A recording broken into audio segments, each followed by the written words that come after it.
Welcome back to our channel. In today's video, we'll guide you through the process of sending timed self-destructive media in Telegram. Have you ever wanted to send a photo that disappears after a certain duration? We've got you covered. With a few simple steps, you can send timed self-destructive media in Telegram. So, let's dive into the step-by-step process of sending timed self-destructive media. Let's get started. Step 1. Open Telegram on your device. Step 2. Go to the chat where you want to send the media. Step 3. Select the picture you'd like to send from your gallery or camera roll.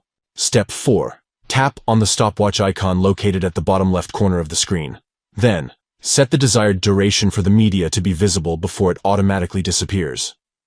By following these steps, you can send timed self-destructive media in Telegram, ensuring that the recipient can only view the photo for a specific duration before it vanishes. Sending timed self-destructive media can be useful when you want to share temporary information, sensitive images, or simply add an element of privacy and security to your conversations. We hope you found this step-by-step guide helpful in sending timed self-destructive media in Telegram. If you did, don't forget to give this video a thumbs up and subscribe to our channel for more helpful tutorials and guides. Thank you for watching, and enjoy sharing timed self-destructive media in Telegram.